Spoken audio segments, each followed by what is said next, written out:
bendita palabra de Dios. Salmo número 100.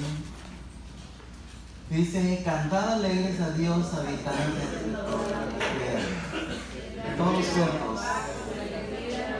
Vengan tu presencia con regocijos. Reconocer que Jehová es Dios, Él nos hizo y nosotros a nosotros mismos. Pueblo suyo somos y oveja de su prado. Entrar por sus puertas con acción de gracia, por sus atrios con alabanza, alabarle, bendecir su nombre. Porque Jehová es bueno, para siempre es su misericordia y su verdad por toda la generación. Amén. ¿Cuántos se gozan, hermano? Porque la verdad es por todas las generaciones. Amén. Y sabemos que tenemos la verdad. ¿Cuántos creen que tienen la verdad? Amén. Gloria a Dios. Porque Santo Jesús dijo: yo soy el camino, la verdad y la vida. Amén. Vamos a orar. Padre bendito, muchas gracias por permitirnos aquí en esta mañana estar reunidos, tus hijos, en armonía, dispuestos, Señor, a aprender una lección más de tu palabra. Bendice al predicador, Señor. Sí, Señor. Gracias porque lo has usado y lo usarás esta mañana, Señor, para ser de bendición para tu pueblo. Ayúdanos a nosotros, bendito Dios. Creo que de antemano has preparado la tierra para que caiga esa semilla, Señor, y pueda producir, Señor, en nuestras vidas. Amén. En el nombre de Cristo oramos y el pueblo de Dios dice: Amén. amén. Así es, hermano, que digo que ocupe su lugar. Y una vez más es un privilegio, hermano, tener aquí al pastor Eduardo Gutiérrez, apologista. Y vamos anoche, y yo no sé, para algunos a lo mejor duró mucho, para mí en realidad y para otros fue como 15 minutos, ya tan luego, y el tiempo se va rápido. Así es de que vamos a dejar al pastor y vamos a recibirle con un fuerte aplauso.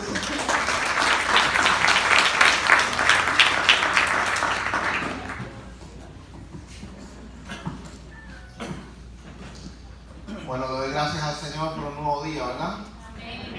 Aleluya. Gloria a Dios. Vamos a orar. Padre eterno, Dios de misericordia, Espíritu Santo, yo te doy las gracias, Dios mío, por esta nueva y maravillosa oportunidad que tú me das de predicar tu palabra, que sabes, oh Señor, que es mi mayor y único anhelo, en el nombre de Jesucristo, que es sobre todo nombre. Yo te pido, Espíritu Santo, que tú tomes el absoluto control de mi vida para que yo no pueda dañar a tu palabra en nada, sino que seas tú, solamente tú, quien hables a través de mi vida y me pueda gozar en ella.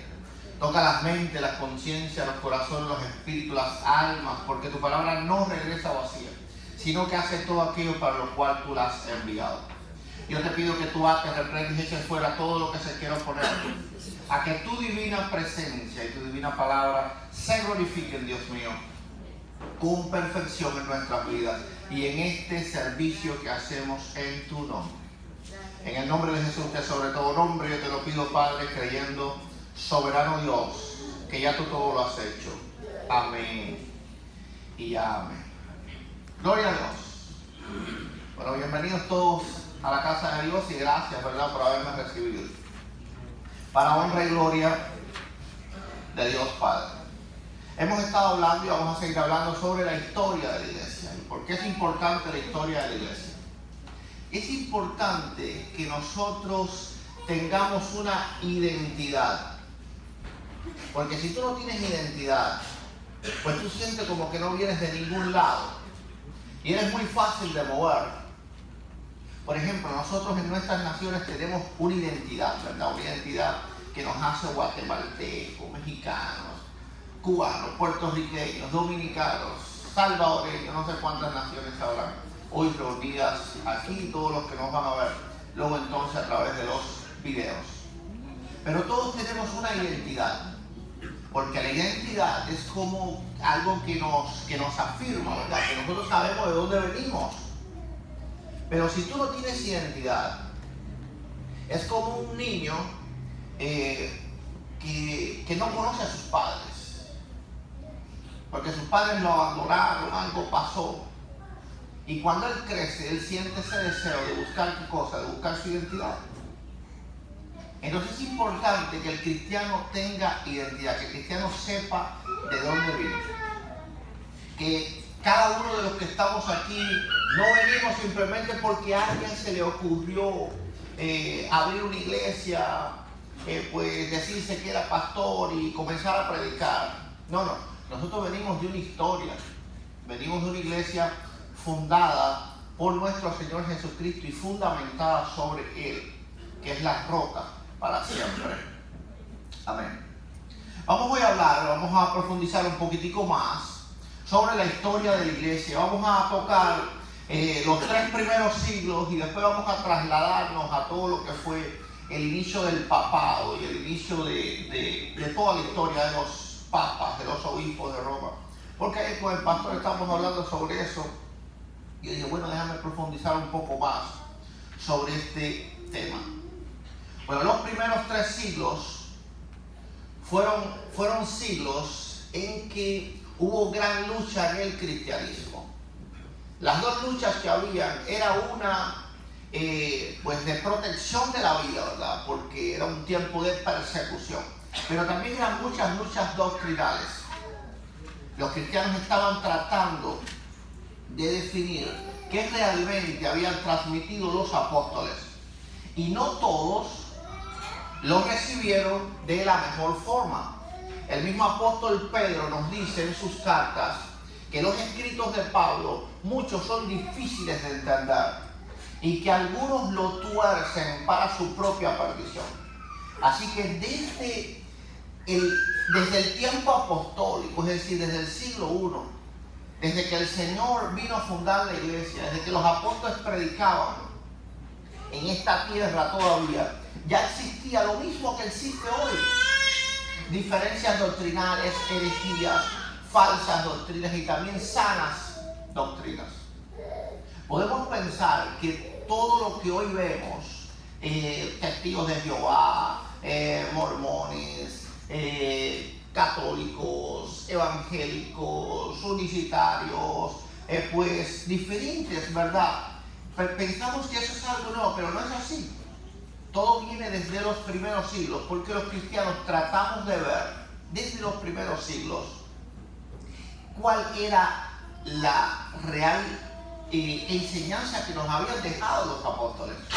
Aún hoy en día debatimos y discutimos sobre eso. ¿Por qué? Porque la palabra de Dios es demasiado profunda para que nosotros la podamos entender. Entonces, lo que vemos hoy en el cristianismo y la diversidad de doctrina no es algo nuevo, absolutamente para nada. En los primeros siglos ya eso existía y era algo con la que tenían que lidiar todos los cristianos. Bueno, la diferencia, ¿verdad?, que entre ellos no se decían tan fácilmente herejes.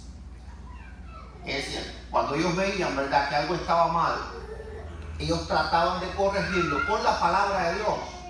Porque hoy en día es muy fácil decirle hereje a otro. O es muy fácil decirle falso al otro. Muchas veces dentro del mismo cristianismo evangélico, unos a otras iglesias se consideran, no, esa gente están perdidas. Gloria a Dios. Y todo el mundo piensa que está en la verdad, porque creen que las diferencias doctrinales es algo nuevo. No lo es. Vamos a ver que en el siglo I, los cristianos, es decir, los apóstoles y los cristianos del siglo I se tuvieron que enfrentar a 4 corrientes doctrinales principales. Una eran los simonianos. ¿Cuántos recuerdan a Simón el mago, aquel que quiso comprar el favor del Espíritu Santo con dinero? Bueno, ese hombre que sale en el libro de los Hechos no se quedó solo ahí. Él funda su propia secta. Parece que no le gustó, ¿verdad?, la respuesta del apóstol Pedro. Y él dijo, oh, si este no me quiere dar el Espíritu Santo, yo lo consigo por mis propios medios. Y entonces funda lo que se llamó los simonianos. Los simonianos fueron los primeros en el cristianismo en tratar de hacer imágenes de Cristo. Los primeros. Ellos hacían imágenes, le prendían pues luces, le quemaban incienso, imágenes de Cristo específicamente. Ellos eran gnósticos. Los gnósticos pensaban que todo lo que era carne lo había hecho el diablo y todo lo que era espíritu lo había hecho Dios. A ellos se le llaman dualistas porque creen en el bien y el mal. Dios creó el bien y el diablo creó el mal. Entonces todo lo que era de carne para ellos era diabólico y ellos no creían que Jesucristo había venido en carne. Recuerdan, ¿verdad?, cuando el apóstol Juan en sus cartas dice, porque el que cree que Jesucristo no ha venido en carne, este es ¿quién? Este es el anticristo. Bueno, el apóstol Juan se refería específicamente a los gnósticos. Ellos creían en Jesús, sin lugar a dudas, pero ellos creían que Jesucristo tan solo era una apariencia de carne. Recuerden el pasaje, ¿verdad?, en el libro de Génesis, cuando los ángeles vienen a Sodoma y Gomorra. Los hombres de Sodoma y Gomorra pensaban que ellos eran hombres. No se daban cuenta que eran ángeles, porque ellos estaban personificados, es decir, ellos parecían un ser humano. Bueno, los gnósticos creían eso de Jesucristo. Los gnósticos creían que Jesucristo había venido, pero era con una apariencia de carne. Realmente no era carne, porque ellos decían que la carne era diabólica y que Dios, es decir, el Dios de la gloria, el Dios que es 3 veces santo, no podía estar en un cuerpo humano. Eso no les cabía a la cabeza de ellos. El apóstol Juan dice claramente que a estas personas se les consideraba el anticristo, porque específicamente el misterio de la salvación es que Dios se hizo carne. Y negar eso es negar el misterio de la salvación, es negar el misterio de Cristo. Vamos a ver que los testigos de Jehová que existen hoy en día creen algo parecido, porque ellos creen que la resurrección del Señor fue en apariencia. Es decir, ellos piensan que Jesucristo resucitó, pero resucitó en espíritu. Algo que contradice la resurrección, porque resurrección es algo que estaba muerto y volvió a la vida. ¿Y qué estaba muerto de Cristo? Sin duda alguna el cuerpo, ¿verdad? Porque el espíritu no muere. Si no muere el de nosotros, menos el de Dios. Menos el de Dios. Entonces ellos creen una resurrección que literalmente es falsa. Pero la Biblia misma los contradice. En Lucas capítulo 24, el Señor mismo... Muchas gracias. La palabra del Señor dice que los discípulos pensaban que veían un espíritu cuando Él se les aparece. Es decir, estaban siendo un poco testigos de Jehová los apóstoles en ese momento. Y cuando lo vieron pensaban que veían un espíritu. Y el Señor le dijo, tocad y ved que yo tengo carne y un espíritu no tiene. Así que el Señor realmente resucita en carne. Pero estos simonianos pensaban que Él era algo como apariencia. Bueno, también estaban los gnósticos, aunque los simonianos eran gnósticos. Los gnósticos como tal creían en lo mismo, en el dualismo, pero no hacían imágenes. Las imágenes eran solo cosa de los simonianos. Estaban los nicolaitas. ¿Quiénes eran los nicolaitas que salen en el libro del Apocalipsis? Bueno, hubo uno de los 7 diáconos del libro de los Hechos. ¿Recuerdan los 7 diáconos, verdad? Cuando se nombra Esteban, cuando se nombran todos los diáconos, uno de ellos se llamaba Nicolás.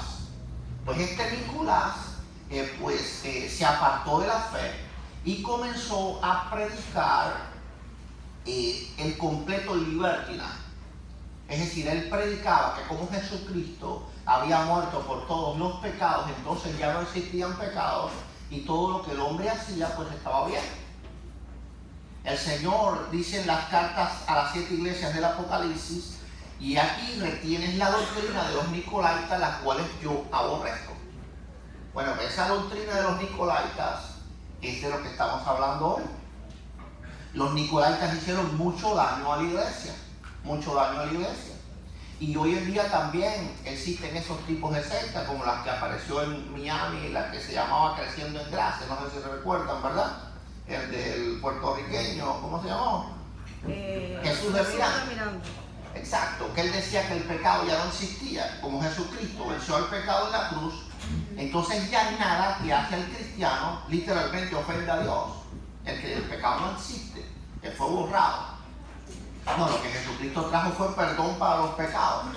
Que el pecado sigue molestando a Dios, ¿verdad? Es decir, el pecado sigue hiriendo a Dios cuando nosotros lo cometemos. Por eso el Señor nos manda a vivir una vida pues apartada de las cosas de la carne.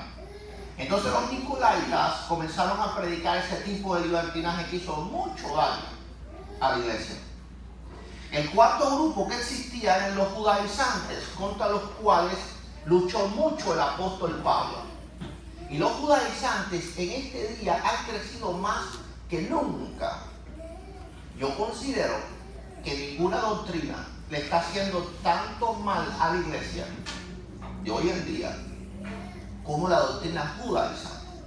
Hoy los cristianos ya no quieren hablar español, sino que hablan hebreo, shalom, ¿verdad? Sí. Y no solo eso, se cambian el nombre también. Se cambian el nombre.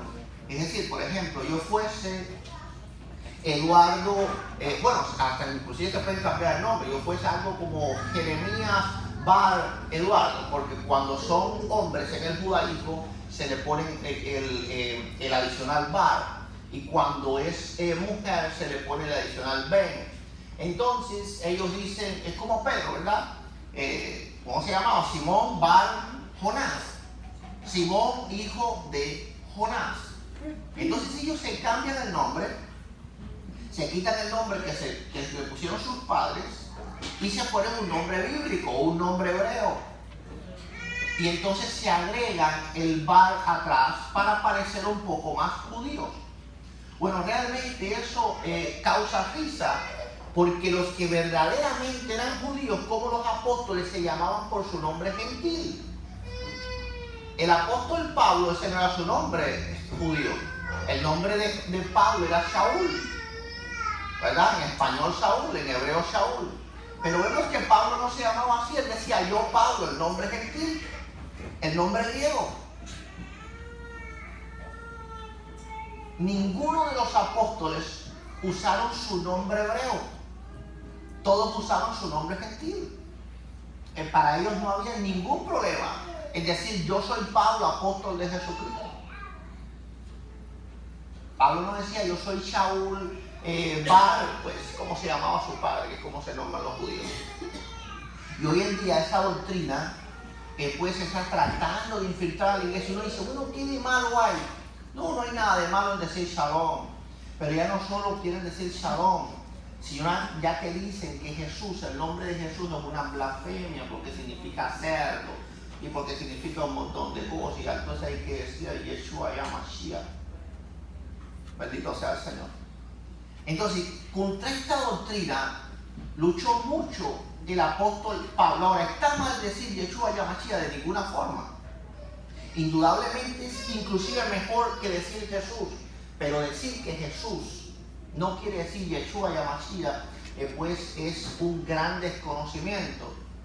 Y ojalá un día podamos hablar un poco sobre esto, ¿verdad? Para estudiar qué significa el nombre de Jesús y por qué nosotros le llamamos Jesús y por qué Jesús es realmente el nombre del Mesías. Porque Jesús no es una traducción, sino una transliteración. Y no es lo mismo una traducción que una transliteración. Porque ellos dicen que el nombre no se traduce, eso es cierto, pero sí se translitera. Sí se translitera. ¿Qué es la transliteración? Por ejemplo, cuando tú lees un cartel, tú estás viendo una película japonesa y lees un cartel en japonés, tú no lo puedes leer. ¿Por qué no lo puedes leer? Porque el abecedario, así de los caracteres, no son latinos. Por ejemplo, imagínate que tú no sabes nada de inglés. No sabes nada de inglés, ¿ves? Pero tú puedes ver una palabra escrita en inglés y tú la puedes leer. No sabes lo que significa, pero tú la puedes leer. ¿Por qué la puedes leer? Porque está en tu mismo abecedario, en tu mismo abecedario latino. Pero tú no puedes leer el griego, ni puedes leer el hebreo. Porque el griego y el hebreo usan otro tipo de caracteres. Entonces, lo que hicieron los primeros cristianos fue transliterar el nombre para que los cristianos gentiles podamos leerlo y podamos pronunciarlo. Pero bueno, todo otro tema, gloria sea al Señor. Ahora, este tipo de doctrina atacó mucho a la iglesia del primer siglo, porque los judíos querían judaizar a los gentiles. Si leemos, ¿verdad? Vamos al libro de Gálatas, capítulo 2.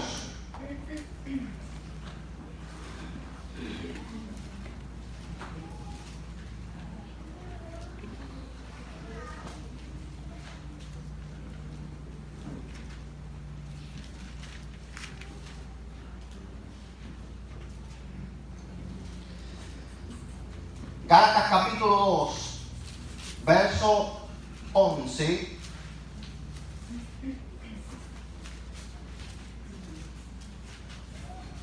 A partir del 11 dice: pero cuando Pedro vino a Antioquía, le resistí cara a cara porque era de condenar.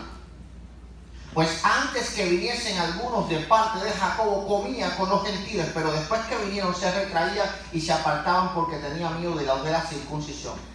Y en su simulación participaban también los otros judíos, de tal manera que aún Bernabé fue arrastrado por la hipocresía de ellos. Pero cuando vi que no andaban rectamente conforme a la verdad del Evangelio, dije a Pedro delante de todos: si tú, siendo judío, vives como los gentiles y no como judíos, ¿por qué obligas a los judíos a los gentiles, a judaizar? Y la gente dice: no, ahí lo que estaba obligando era a circuncidarse. Eso es falso. Si leemos el contexto, vemos que el problema era comer. Dice, verso 14. Ok, a ver. Ok, dice, verso 12, dice: pues antes que viniesen algunos de parte de Jacobo, comía con los gentiles, pero después que vinieron se retraía y se apartaba. ¿Cuál era el problema? Era la comida. Recuerden que los judíos tienen unas comidas que son kosher, es decir, comidas que ellos pueden comer y otras comidas que ellos no pueden comer. Entonces, el apóstol Pablo predicaba que nosotros podemos comer de todo con acción de gracia. ¿Cuánto le gusta el porquito, verdad? Gloria a Dios. Yo no lo como por el colesterol. Bendito sea el Señor, pero me encanta. Nosotros podemos comer de todo con acción de gracia. Con acción de gracia. Entonces, el apóstol Pedro, cuando no estaban los judíos, él se sentaba y se comía unas carnes al pastor, unos tacos, ¿verdad? Pero cuando venían los judíos, entonces él decía: no, ya yo no como nada de eso porque eso es anatema. Eso es anatema. Entonces, ese problema lo tenían los cristianos del primer siglo. No es nuevo ahora. No es nuevo ahora. Y si tú hablas, no sé, con un adventista te va a decir que no puedes comer esto, que no puedes comer lo otro, que no puedes comer lo otro. Bueno, el problema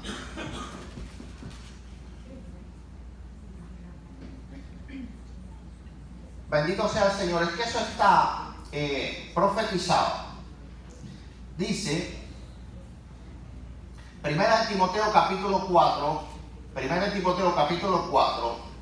empezamos desde el 1, dice: pero el Espíritu dice claramente que en los posteros días algunos apostatarán de la fe, escuchando espíritus engañadores y a doctrina de demonios, por la hipocresía de mentirosos que, teniendo cauterizada la conciencia, prohibirán casarse y mandarán abstenerse de alimentos que Dios creó para que con acción de gracias participasen de ellos los creyentes.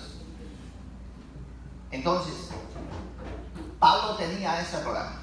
Es decir, Pablo en el primer siglo combate ese problema dentro de la iglesia. Vamos a ver, ¿verdad?, que viene el segundo siglo y los gnósticos aumentan más todavía y nacen los que les llamamos los primeros padres apologistas. Cuando alguien dice yo soy apologista en esta época, vamos a decir que está imitando a aquellos primeros padres.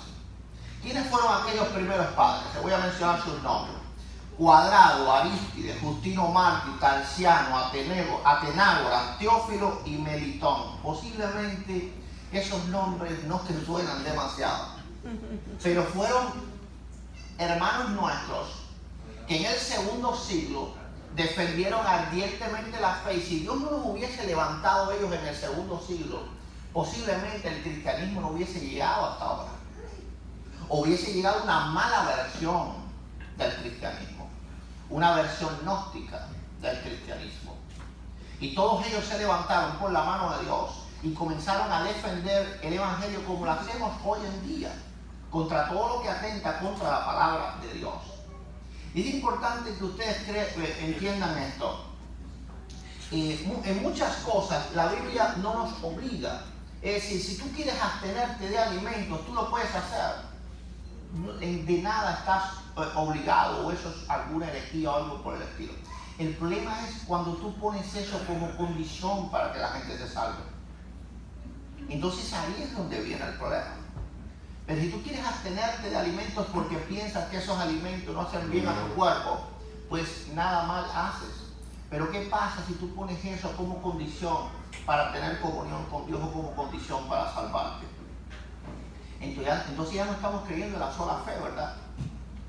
Sino estamos creyendo en lo que dice, en lo que Pablo profetiza en 1 Timoteo capítulo 4. Llega el siglo tercero.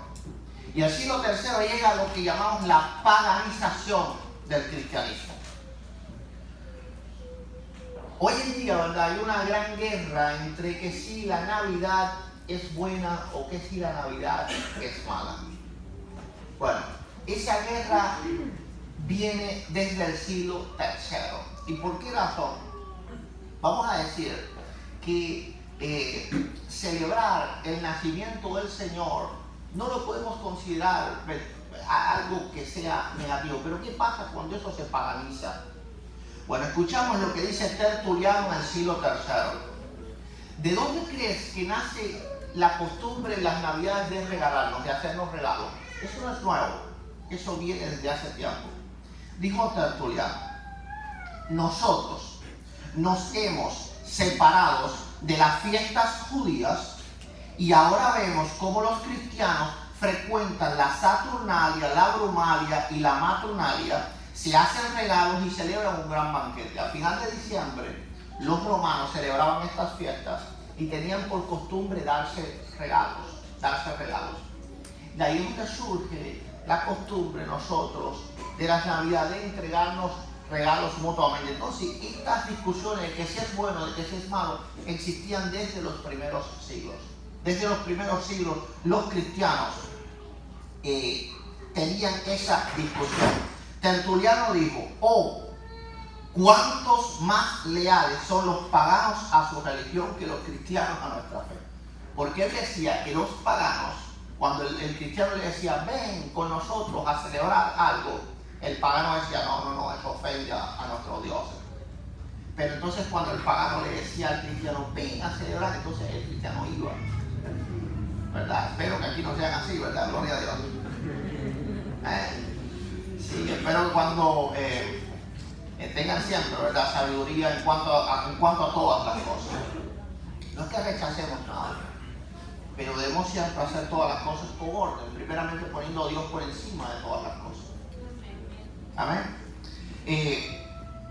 Entonces el siglo III fue una época muy mala para el cristianismo, porque se comienza a paganizar, comienzan a entrar costumbres paganas dentro del cristianismo, poco a poco, ¿verdad? Y no es que todo esté mal. Nosotros tenemos muchas tradiciones que realmente no vienen en la Escritura y no están mal. Por ejemplo, nosotros no sabemos cómo los cristianos celebraban sus servicios. No sabemos si había un púlpito. Esto que ustedes ven es una tradición judía de las sinagogas. Esto realmente nosotros no sabemos si los primeros cristianos lo hacían. No sabemos si el apóstol Pablo se paraba en un púlpito a predicar o si no lo hacía. Pero esto es una tradición que no va contrario a la Escritura. El problema es cuando algo hacemos que va contrario a la Escritura. Entonces no es que rechacemos las tradiciones. Hay muchas tradiciones que son buenas, que son provechosas. Quiero que dejarme entender bien claro en eso. Bendito sea el Todopoderoso. Entonces en el siglo III comienzan a aparecer las primeras imágenes también en el cristianismo. Primero los simonianos lo hicieron en el siglo I, pero ya en lo que es Europa, en el siglo III, comienzan los romanos a sincretizar sus dioses con los personajes cristianos. Y por ejemplo, entonces Cristo era Orfeo y era Dionisio, es decir, dos dioses griegos, dos dioses romanos. Ellos lo comenzaron a representar como Jesucristo y comenzaron a adorarlo como Jesucristo. Eso pasa en todas nuestras naciones. Por ejemplo, yo vengo de un país, Cuba, donde está muy mezclado la hechicería con el catolicismo. Entonces, los hechiceros van y dicen, no, estamos adorando a Ochun, una diosa pagana africana. Pero realmente, ¿dónde lo hacen? En el templo de la Caridad del Cobre, es decir, de esa pues, manifestación supuestamente de María que tiene la Iglesia Católica. Eso fue lo mismo que pasó en Roma. Los romanos comenzaron a mezclar sus dioses paganos con los personajes de la Biblia. Vamos a entender que en este tiempo ocurre el primer intento de que un hombre sea tenido por papa en toda la iglesia. El obispo de Antioquía, ¿conocen Antioquía? Bueno, hablamos de Gálatas capítulo 2, verso 11, eso ocurre en Antioquía. Dice cuando Pablo vino a Antioquía. Bueno, el obispo de Antioquía en el siglo III quiso elegirse como el obispo de obispos, el jefe de toda la iglesia. En ese mismo siglo, Cipriano de Cartago, en el concilio de Cartago, dijo claramente, y el concilio de Cartago determinó, Cartago es una región al norte de África, es un concilio que ocurrió en África. Porque a lo mejor el nombre de Cartago pues no le suena, ¿verdad? Y no es Nueva York ni Los Ángeles, bendito sea el Señor, entonces allá por África. Dice bien claro que nadie ha sido puesto como obispo de obispos. Nadie es obispo de obispos. Entonces ya vemos en el siglo III el primer intento, todavía no existía el catolicismo, pero vemos ya el primer intento de un obispo, ni siquiera fue romano, fue el obispo de Antioquía. De hecho fue el primero que se llamó papa. La palabra papa, que significa gran padre, tiene un significado muy tremendo en todo el paganismo. ¿Por qué razón?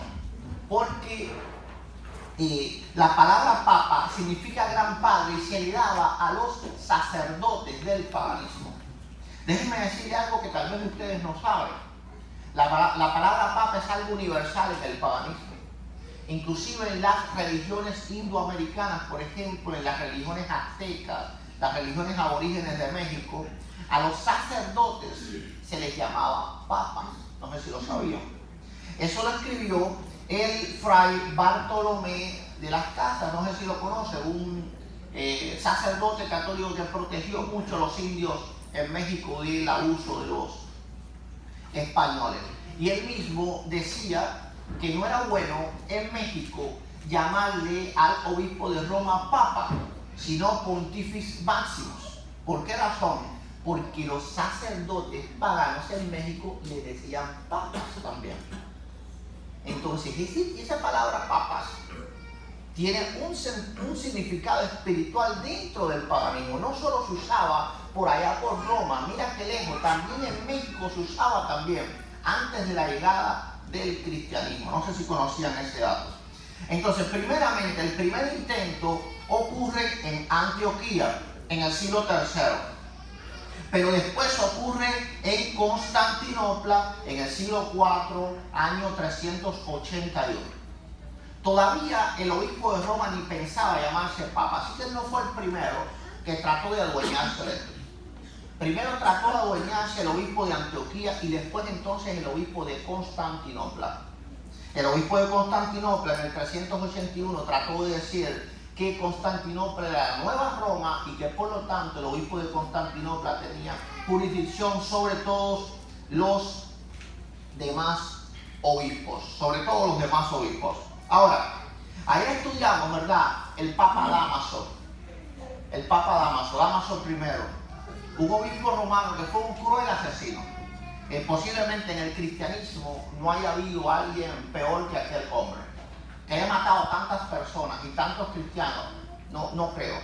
Si ustedes buscan en internet cuáles son los peores papas, van a aparecer muchos, ¿verdad? Los Borgia y muchos papas, porque cometieron adulterios y hicieron un montón de cosas.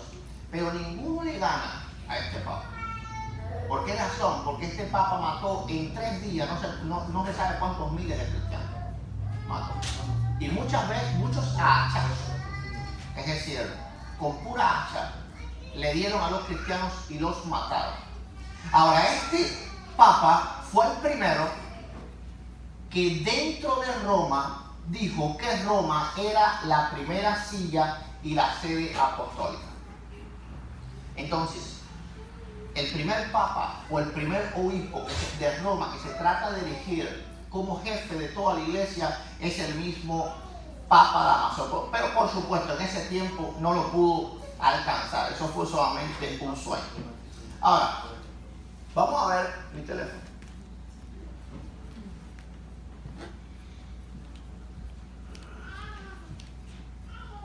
Al final, ¿verdad? Yo les tengo aquí una recopilación de textos de los primeros cristianos. Se lo iba a dar ahora, pero vamos a darlo al final. Vamos a proseguir, vamos a darlo al final. Y vamos a ver qué era lo que creían todos los primeros cristianos.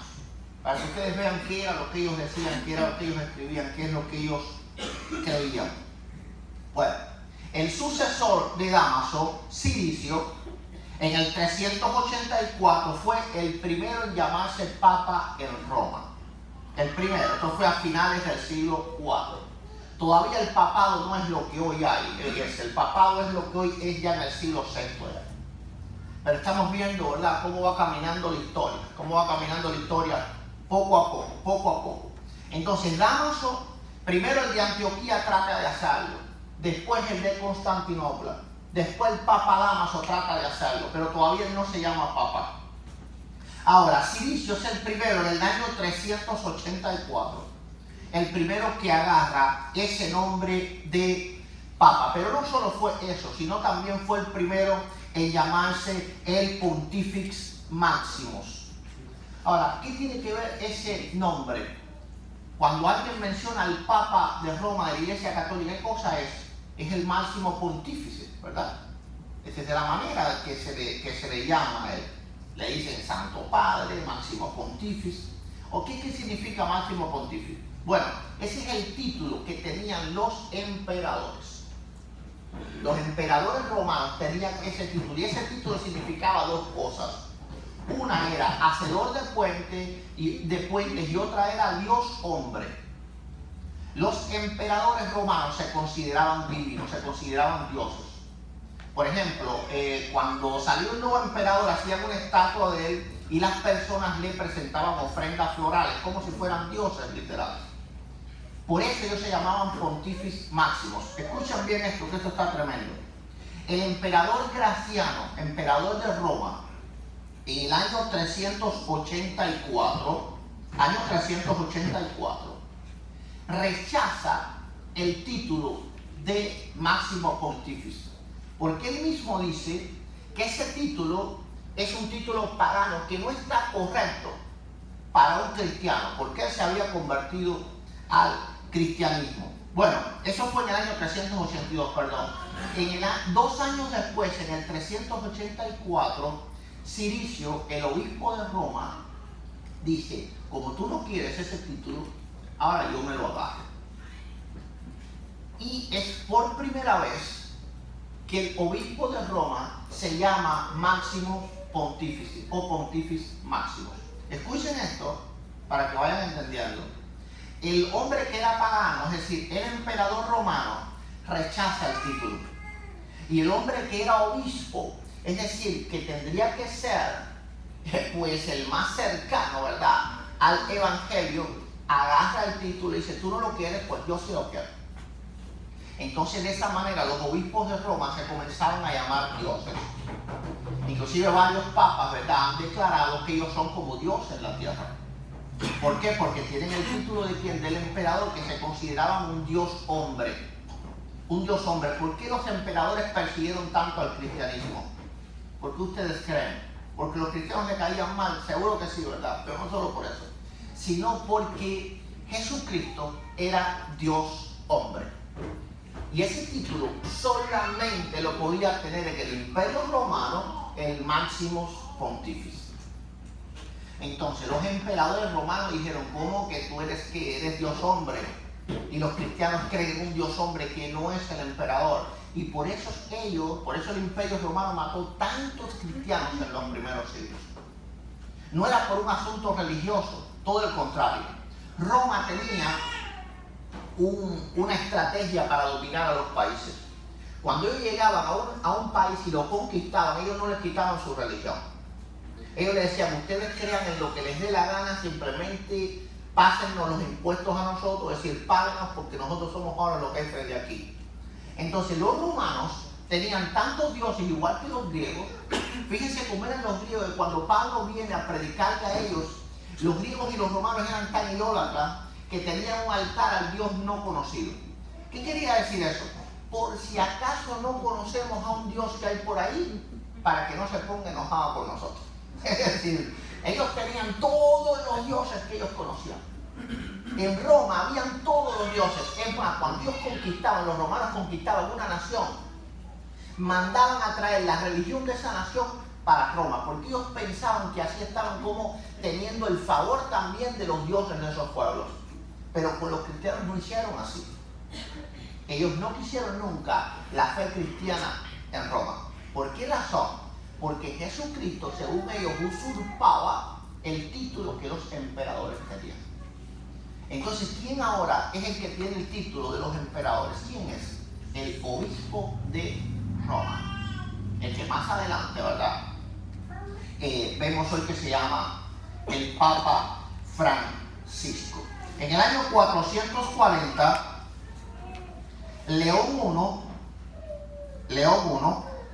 I fue el primer papa que logró hacer reconocer que el emperador de Roma dijese públicamente que el obispo estaba por encima de él. Es decir, viene caminando, ¿verdad?, la historia. Viene caminando la historia. Ya estamos en el siglo V, año 440, unos añitos después del concilio de Éfeso, en el 431. El Papa León I hace que el emperador de Roma reconozca, ¿verdad?, el emperador Valentiniano III, el emperador que reinaba en ese tiempo en Roma, el emperador Valentiniano III, reconozca por primera vez que el obispo de Roma tiene más poder que el mismo emperador. Pero ojo, no era más poder espiritual, era más poder político. Porque más poder espiritual se sobreentendía, inclusive el emperador era cristiano. Así que estamos hablando de poder político. En este momento la Iglesia Católica, es decir, el obispo de Roma, comienza a ser el jefe de todo el imperio. De todo el imperio. ¿Cuántos todavía están despiertos? Amén. Amén. Gloria a Dios. Hay algunos que dijeron amén para despertarse. La técnica del amén para despertarse es muy efectiva. Gloria a Dios. Amén. Entonces, vemos que va caminando la historia, ¿verdad? León I fue el primero en decir que Mateo 16, 19, es decir, y a ti te daré las llaves del reino de los cielos y todo lo que atare en la tierra será atado en los cielos, se refería también al obispo de Roma. Nunca antes un obispo había dicho eso. Entonces vemos que va caminando la historia y ya vemos un obispo que trata de agarrarse Mateo 16 para ellos. Pero tú le preguntas a un católico, ¿por qué la Iglesia Católica es la Iglesia de Cristo? Porque Mateo 16, 18 dice sobre Pedro, edificaré la iglesia sobre esta roca y a ti te daré las llaves. Bueno, ningún cristiano, y ahora lo vamos a ver después con qué dijeron los padres de la iglesia y los primeros cristianos, creyó nunca que eso se estaba refiriendo a Pedro solamente y mucho menos al obispo de Roma. León I, en el año 440, fue el primero en decir, ¿se acuerdan cuando dijo el Señor y a ti te daré las llaves? Me lo estaba diciendo a mí. Entonces, es decir, él se apropia, ¿verdad?, del poder que Jesucristo supuestamente le da a Pedro. Que no solo se lo da a Pedro, si leemos después Mateo 18, 18, vemos que se le da a toda la iglesia, ¿verdad? Y el 19 y el 20. Amén. Entonces, León I hizo otra aportación más a la formación del catolicismo. Vemos como el catolicismo se va formando poco a poco. Tú le dices esto a los católicos y dicen, no, todo estaba hecho así desde el primer siglo, Jesucristo lo instaló así, Pedro es el Papa y Pedro es el jefe y todas las cosas y él tiene la llave. No, eso no fue así. Vamos a ver que por primera vez León I instaura otra cosa. Y es que los pecados del Papa no interfieren en su oficio. ¿Qué pasaba? Antes de eso, a los obispos se excomulgaban, se votaban cuando no tenían un buen testimonio. No tenían un buen testimonio. De hecho, los primeros concilios, ¿verdad?, solamente eran para expulsar a un obispo. Se portó mal, anda en pecado, que esto y lo otro, y no lo querían ahí, porque se supone que el obispo, ¿verdad?, el mismo Pablo dijo a Timoteo que debía de ser un hombre pues sumamente correcto, marido de una sola mujer, ¿verdad?, alguien que diera buen testimonio delante de la iglesia. Entonces, en los primeros siglos, el obispo que no se portaba bien, los cristianos le hacían: vete, no te queremos. Ahora, León I es el primero que instaura y dice que lo que él haga no afecta para nada su oficio. Y eso es lo que pasa con los papas. No sé si saben ustedes que los papas no se pueden juzgar. No importa qué atrocidad haga el Papa Francisco, la Iglesia Católica no lo puede sacar de ahí, eso es un dogma católico. El Papa no se puede juzgar. Porque no importa lo que él haga, supuestamente, como es el vicario de Cristo, de todas maneras Dios sigue obrando a través de él. El primero que lo dijo, ¿quién fue? León I. Ya lo saben, bendito sea el Señor. Ahora vamos a leer un poco qué decían los primeros cristianos.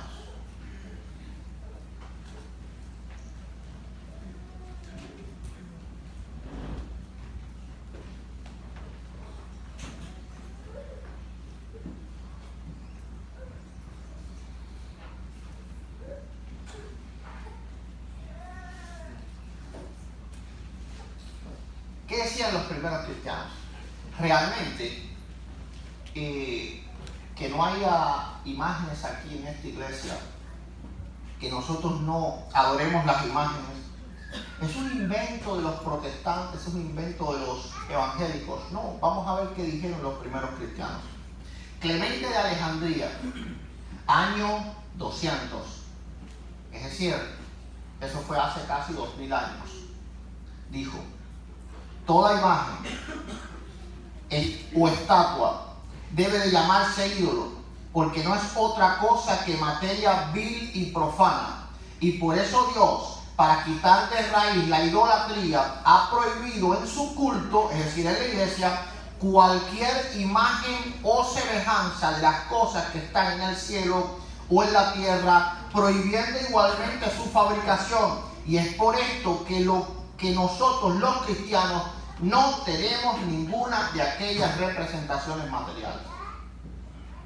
Es decir, Clemente de Alejandría, el obispo de Alejandría, en el año 200, dice bien claro que los cristianos no tenían absolutamente ninguna imagen. No es que no, pero las tenemos, pero no las veneramos. No, que las veneramos, pero no las adoramos. No, ellos no tenían nada. Para este cristiano, para Clemente de Alejandría, toda imagen era un ídolo. Póngala como lo pongas. Dibújela, ponla bonita, haz lo que tú quieras. Pero para él era un ídolo. Y no solo para él. Él dijo: por esto nosotros los cristianos no tenemos ninguna de aquellas representaciones materiales. Es decir, no era una opinión de él solamente. Vemos que en el año 200 ningún cristiano tenía una imagen. Ninguno. Dijo Cipriano: ¿por qué postrarse delante de las imágenes? Eleva tus ojos al cielo y tu corazón. Allí es donde debes de buscar a Dios. Dijo San Agustín, año 389. La única imagen que nosotros debemos hacernos de Cristo es tener siempre presente su humildad, su paciencia, su bondad, y esforzarnos para que nuestra vida en todo se parezca a la suya. Aquellos que andan en busca de Jesús y de sus apóstoles pintados en las paredes, lejos de conformarse con las Escrituras, caen en el error. Miren lo que escribió San Agustín. ¿Pensaba San Agustín como los católicos o pensaba como nosotros?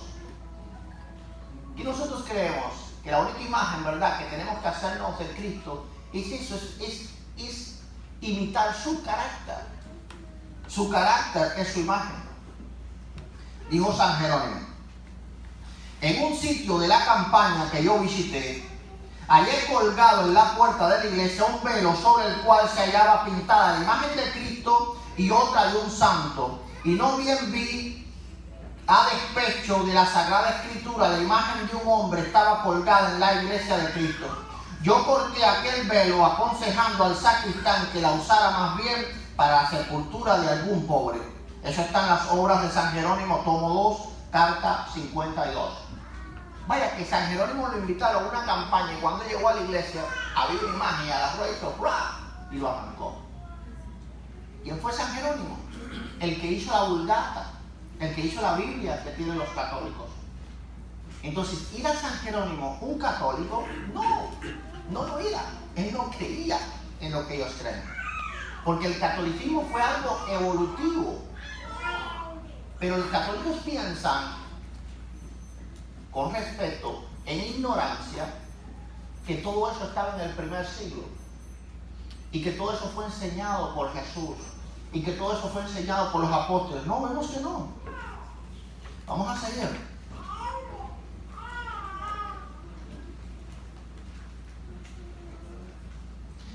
Dijo Firmiliano, obispo de Cesarea de Capadocia.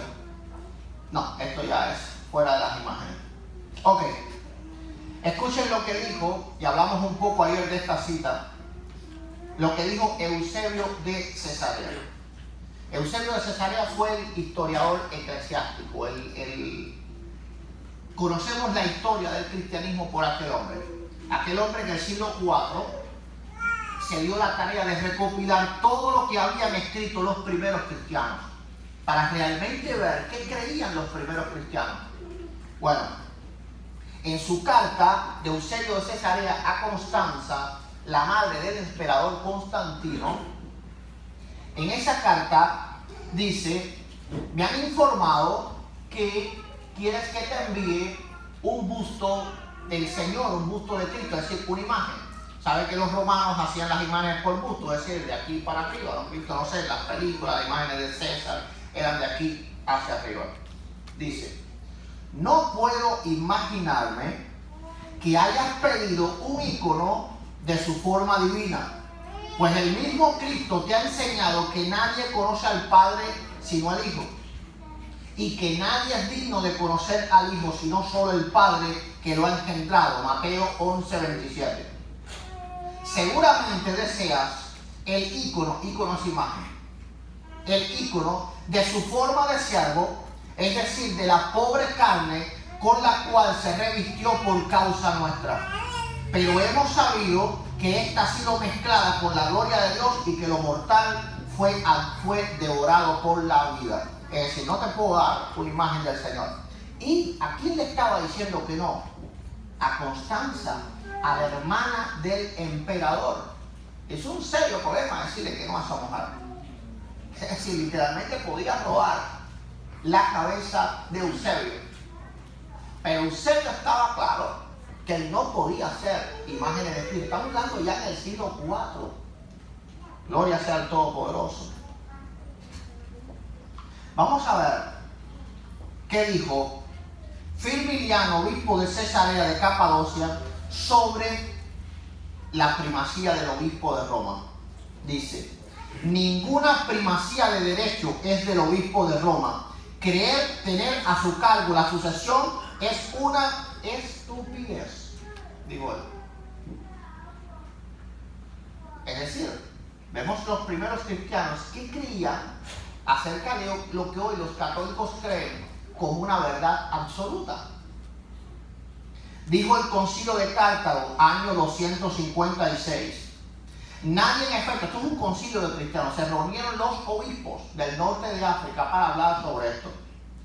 Dice: nadie, en efecto, de nosotros ha sido constituido obispo de los obispos, ni puede obligar con tiránico poder a sus colegas a una necesaria obediencia. Es decir, cada obispo era, vamos a decir de esta manera, el jefe de su zona. Y ninguno era mayor que otro.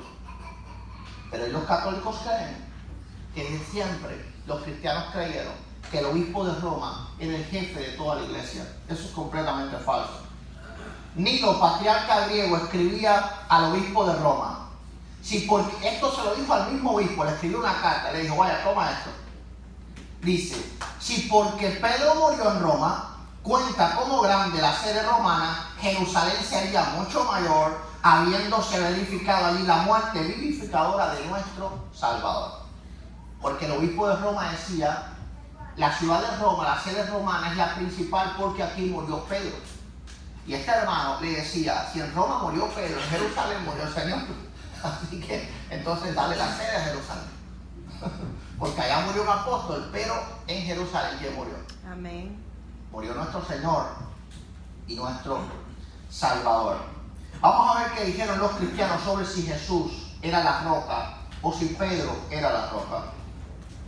Dice San Cirilo de Alejandría, por la roca debéis entender la fe invariable de los apóstoles. Dijo San Hilario, obispo de Pontier, la roca es la bendita y sola roca de la fe confesada por boca de San Pedro. Dijo San Juan Crisóstomo en su medida 55, comentando sobre San Mateo, sobre esta roca edificaré mi iglesia, es decir, sobre la fe de su confesión. Ahora bien, ¿cuál fue la confesión del apóstol Pedro? He aquí tú eres el Mesías, el Hijo del Dios viviente. Lo que creemos hoy nosotros. Exactamente lo que hoy creemos nosotros. Nosotros creemos, ¿verdad?, que el Señor se refería a la fe confesada por Pedro. Porque Él le pregunta, ¿quién dice los hijos del hombre? ¿Quién dice los hombres que es el Hijo del Hombre? Y Pedro se levanta y le dice, tú eres el Cristo, el Hijo del Dios viviente. Cuando Jesús escucha esas palabras, dice, y aquí te digo que tú eres Pedro, y sobre esta roca edificaré la iglesia. ¿Sobre qué se edifica la roca, la iglesia? ¿Por qué nosotros somos cristianos? ¿Por qué somos parte de la roca? ¿Por qué somos piedras vivas, como dijo el apóstol Pablo? ¿Por qué hemos creído que Jesús es quién? Es el Mesías, el Hijo del Dios viviente. ¿Qué te hace a ti ser una roca de la iglesia? ¿Qué te hace a ti ser parte de la iglesia? Que te guste la Biblia, que te guste cómo predica el pastor, que te gustan las alabanzas de la iglesia, que te sientes bien en la comunidad. No.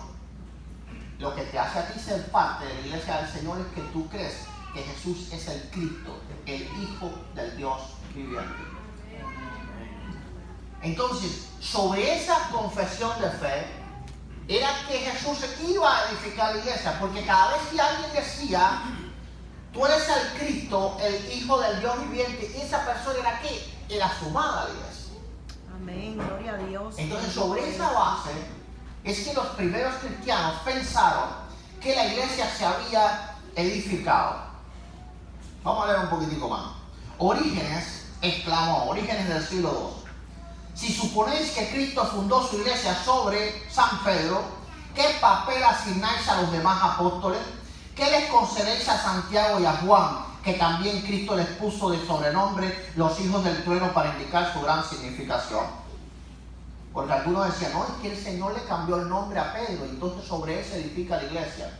Y Orígenes decía, bueno, ¿y qué pasa con los demás? ¿Verdad? Ahora Gálatas 2:20 dice clarísimo, ¿verdad?, que nosotros somos edificados sobre el fundamento de ¿quién? De los apóstoles y profetas, no de un solo apóstol.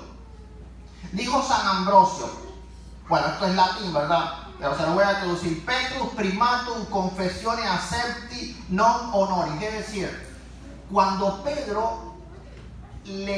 Jesús le dice esto a Pedro, decía San Ambrosio que Pedro jamás entendió que eso era un honor hacia él, jamás aceptó que ese honor era hacia él, porque el mismo apóstol Pedro, ¿verdad?, en 1 Pedro capítulo 2 del 6 en adelante dice bien claro que la roca no es él, que la roca es ¿quién? Es Jesucristo. Alaba al que él vive. Gloria a Dios. ¿Qué dijeron los primeros cristianos sobre si María era inmaculada, sobre si María tenía pecado o no tenía pecado? Vamos a ver qué dijeron.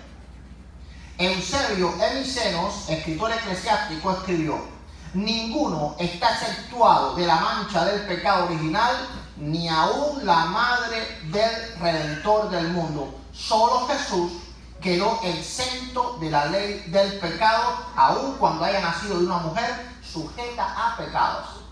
Escuchen lo que están creyendo ellos. Estos son los primeros cristianos. Es decir, esto no estamos hablando de Martín Lutero, o de Juan Calvino, o de Arminio, o de John Wesley, del pastor o de mí. Estamos hablando de los primeros cristianos, los cristianos primitivos. Escuchen lo que dijo un mismo obispo de Roma. Dijo: el Papa Sixto IV, dijo, emitió un decreto prohibiendo que se pronunciara ni a favor ni en contra de la Inmaculada Concepción de María. Esto fue en 1488. Es decir, el mismo Papa prohibió que se hablase más de eso en la Iglesia Católica. Después vino otro Papa, le desobedeció y la nombró Inmaculada. Ahora, el obispo Gelasio del año 492, siglo V, obispo de Roma, supuestamente un papa, todavía no eran papa, pero la Iglesia Católica le dice que sí. Dice: corresponde solo al Cordero Inmaculado el no tener pecado. Estamos hablando de un obispo de Roma. Dice: el Papa Gregorio el Grande, siglo VI, dice: Jesucristo es el único que no ha sido concebido impuramente. Dijo San Juan Crisóstomo,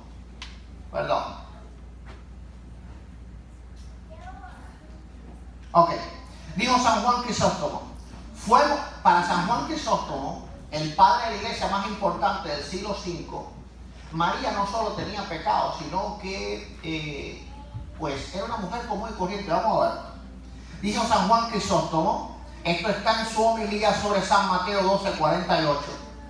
Fue movida por ambición y arrogancia excesiva cuando envió un mensaje a Cristo para demostrar la influencia que tenía sobre él. Recuerdan, ¿verdad? Cuando en Mateo capítulo 12, verso 48, viene María y sus hermanos y le dicen: ahí está tu madre y ahí están tus hermanos.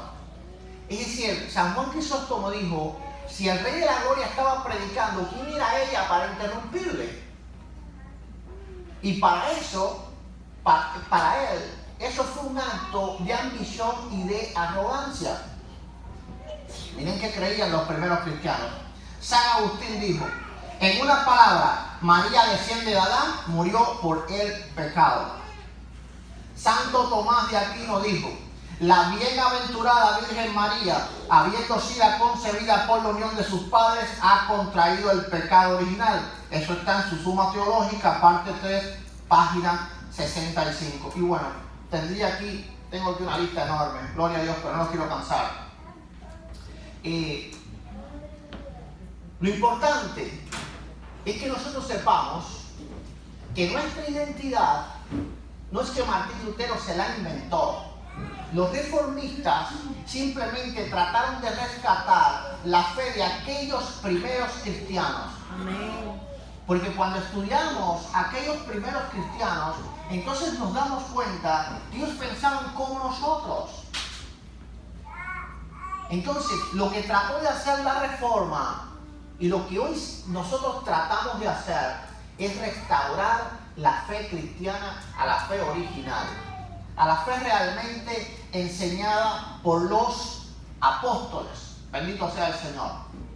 Porque todo lo que enseña la Iglesia Católica como verdad revelada por Cristo realmente es completamente falso. Por eso es importante el estudio de la historia de la Iglesia. Porque si no, entonces, ¿cómo tú vas a creer que realmente esas doctrinas no son reales?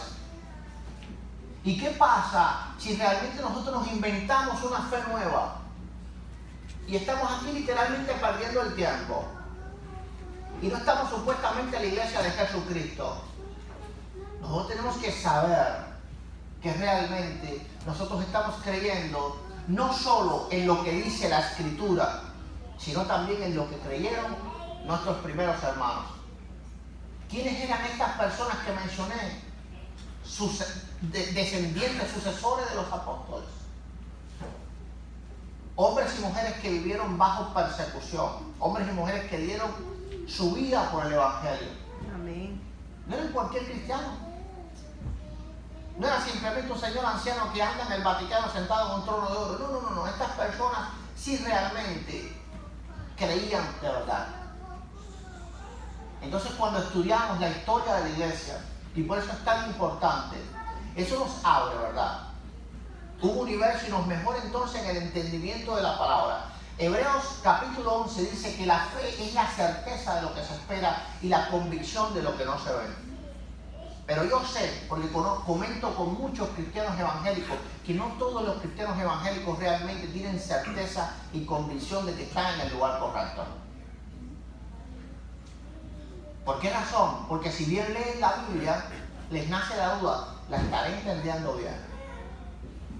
¿Y qué pasa si realmente? Pues Martín Lutero simplemente se la inventó y todos nosotros estamos en una corriente que nos hemos separado del Señor. Pero cuando nosotros estudiamos la historia de la iglesia, entonces vemos que ninguno de estos hermanos eran católicos. Si lo fueran, hubiesen sido excomulgados. Porque el mismo San Agustín dijo que no se le podía llamar a María Madre de Dios.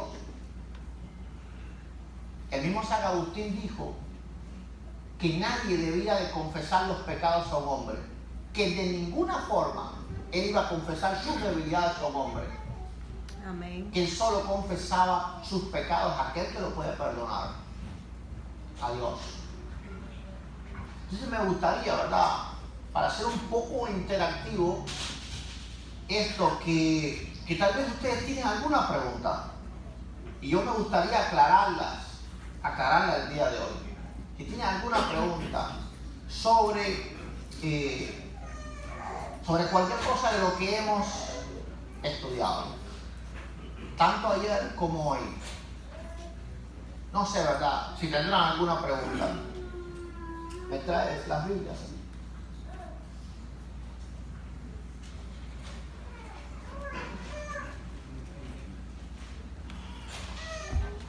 La pregunta, ¿por qué ellos, o sea, los sacerdotes, saben esta historia o no, o sí la saben y la ocultan o prácticamente no? La mayoría no la sabe. No la saben? No la sabe. Es decir, yo he conversado con muchos sacerdotes católicos y ellos absolutamente no saben nada de eso. El seminario del sacerdote católico se basa en pura filosofía.